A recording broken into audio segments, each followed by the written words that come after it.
Hello guys and welcome back to Planet 40k Tyranids. Today we've got another unit review and we're going to be looking at one of the Tyranid monsters, which is the Mawloc. This previously was £52.50 or $85 in the US, but this did increase on the 6th of March. Now at the time of filming this I'm at the 1st of March, I've not yet got the price increases, but just bear in mind that these have gone up whilst this video has been recorded. Now within the box set you can build it into a Trigon or a Trigon Prime, or of course the Mawloc, which we're going to be doing today. So this is one of our fast attack options within the Tyranids Codex, and it's coming in at 125 points. So what do you get for your 125 points?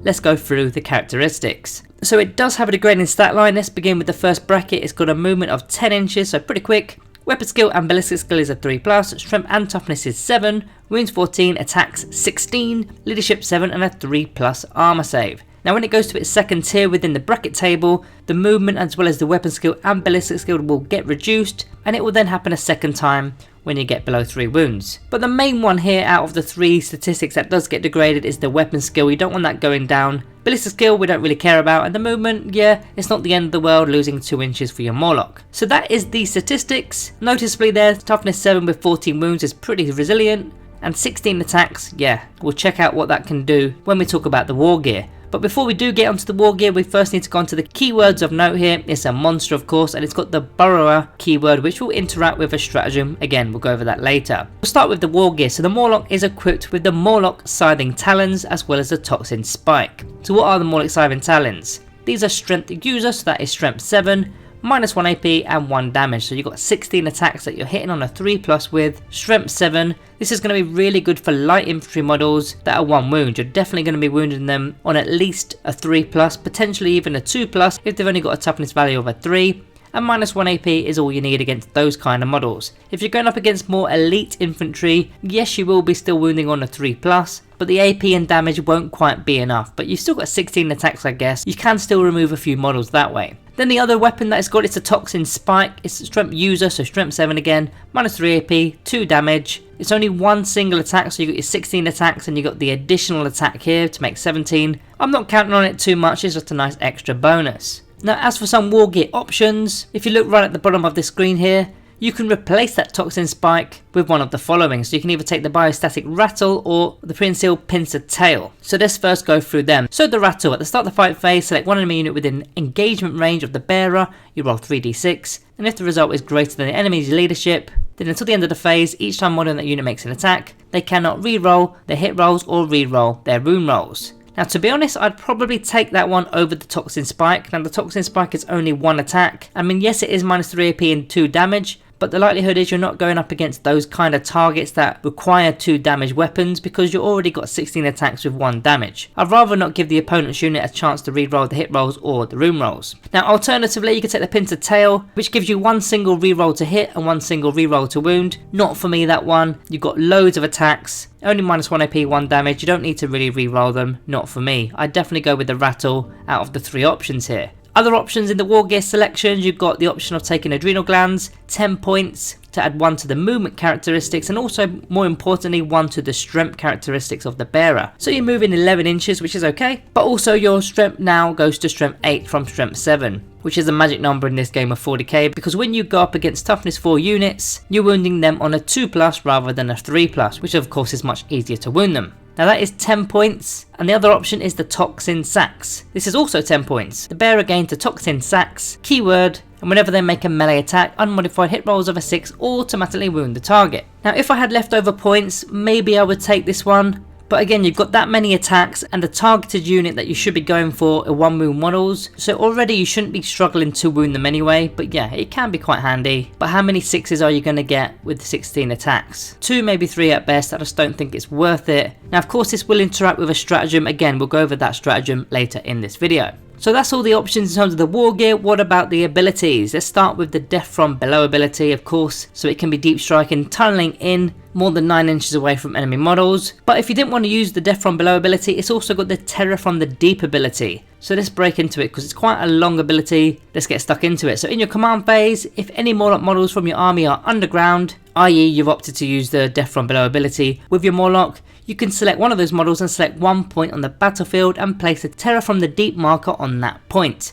If you do so, then that model cannot be set up using its Death from Below ability this turn, and at the start of your reinforcement step on your next movement phase, you roll 1d6 for each enemy unit within 6 inches of the centre of that marker, adding 1 if the unit being rolled for contains between 6 and 10 models, and adding 2 if they've got 11 or more models. On a 3, 4, 5 or 6 they're going to be suffering d3 mortal wounds, and on a 7+, the unit's going to be suffering d3 plus 3 mortal wounds. Then you bring up your model anywhere on the battlefield within 12 inches of the centre of that marker, but not within engagement range of any enemy models. And if you do set them up within 9 inches of any models, you cannot make a charge move. Now, at first glance, that sounds pretty good, but this can be very easily screened off, which becomes a little bit of an issue. Also, you've got to remember the base size of your Mawloc is quite large. Now, thankfully, this isn't a wholly within situation here. You've only got to dip his toe into a 12-inch bubble, or really it's a 24-inch diameter. Surely you can dip your toe in and find a space to come in, right? But against certain factions, this may not actually be the case.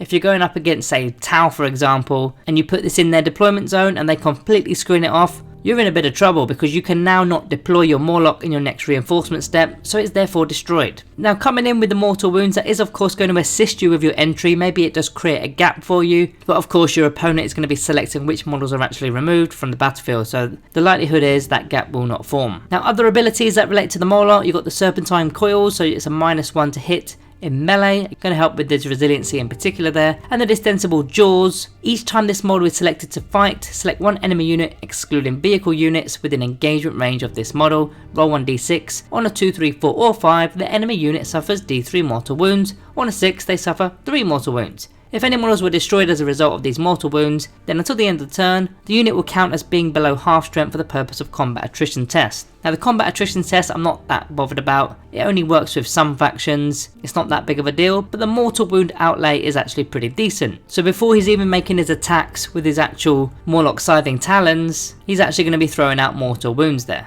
So pretty good. He's then of course got the Death Throes ability, so when he is destroyed, roll a d6, on a 6+, the closest eligible unit within 6 inches suffers d3 mortal wounds. So even more mortal wounds coming out of this guy. Let's move on to the adaptive physiologies that are available because he's a monster unit. There's 3 that I've selected for this video today that are going to work well. The first one is the Dermic Symbiosis, of course, the 4+ invulnerable save. You've always got to have one of your monsters with this in your list, it's just definitely worth it. But the second one is the Precognitive Sensoria, which effectively gives him the Fight First ability, which I think is going to be very key. If he can get rid of some models within a unit before being attacked, that's going to again add to the resiliency. And the third one I want to mention in this video is the Predator Instincts. This model can perform heroic interventions as if he was a character, and it can do it within 6 inches horizontally and 5 inches vertically instead of the 3 and the 5. Now, as mentioned already in this video, this thing has got quite a large base, so having that 6-inch radius going around the base for that heroic intervention could be pretty key. That's probably the one I would select out of the 3 there, the Predator Instincts. So how are we going to score with the Mawloc? What are we going to do when using secondaries from the Arcs of Omen book? First of all, there's behind enemy lines. Of course, because he's got the Deep Strike or the Terror from the Deep ability, he can be popping up in your opponent's backlines to be scoring 3 VP, and if you've got another unit there, that could be 4 VP. Another option is engage on all fronts with similar tactics, of course, with the Deep Strike ability. Because he's got the monster keyword, he's going to be a qualifying unit, and you can do this in one of the quarters. Then one more final mention here from the secondary objectives is no prisoners. Purely for the amount of damage this thing does, I mean all the mortal wounds that come out of it, you've got all the attacks that come out of it, and it's going up particularly against light infantry models, which are of course not vehicles, monsters or characters, so they're going to be counted towards the kill points tally for no prisoners. So let's get onto some stratagems that are available to the Mawloc, ones of note anyway. The first one is the Ferocious Appetite, used on a Hive Tendril monster in the fight phase.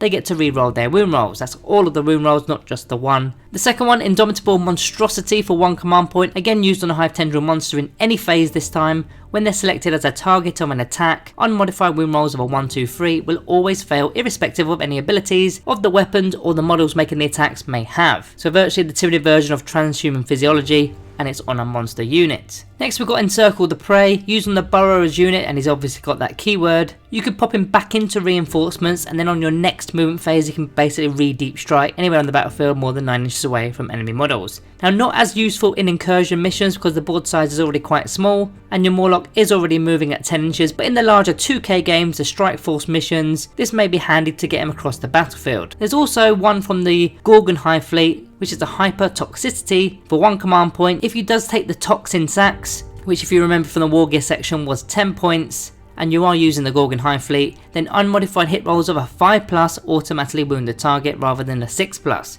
So when you got 16 attacks, and now with 5+ is going to auto wound, that's a third of your dice is going to automatically wound, which is roughly between 5 and 6 there. For one command point against a light infantry unit, that could be pretty good. Now I'm not going to go through all the high fleets like I normally do in these videos. I think I'm kind of repeating myself in quite a lot of those, but I wanted to mention one of the Lurk Biomorphologies that are available if you were to customize one of the high fleets, or take the custom high fleet in fact, and it's a Territorial Instincts. And it just simply gives your monsters objectives secured, and they also count as 5 models when determining control of an objective marker if they've got 10 or more wounds. I think on a model like this it's going to be really good because again, deep strike, going into behind enemy lines, or going into the no man's land, or anywhere on the battlefield that isn't our deployment zone, taking objectives with objectives secured, counting as 5 models, this could be a real good thing to do. Right, so let's get on to the conclusion for the Mawloc, starting with the pros. It's got a movement of 10 inches, so pretty quick. Death from below is the ability for deep strike, and it's got an even closer deep strike with the terror from the deep ability. You can literally get just over an inch away from enemy models. It's got 16 attacks, which is pretty good, and great against light infantry models. It's a nice harassment unit for enemy screens in particular, and it's going to be dishing out mortal wounds as you go through the game. It's a -1 to hit it with its serpentine coils, and of course you've got the options with the adaptive physiologies. And finally, you've also got options with the toxin sacs or adrenal glands. Now as for the cons, it's got the degradable stats, it's got no ranged attacks, it's purely melee here. The terror from the deep ability can be quite easily screened, and if you do use that ability you cannot be charging within 9 inches. Doesn't do much against non-light infantry models, and versus some armies the Mawlocs just don't work in my opinion. Going up against Astra Militarum for example, if you're trying to pop up behind enemy lines, it's just not going to be that usable. You may as well pick something else in the codex. So for the Planet 40k rating today for the Mawloc, I'm going to be going with an average 3-star rating today. So guys, don't forget to like and subscribe on your exits. Thank you all for watching, and I'll see you in the next one.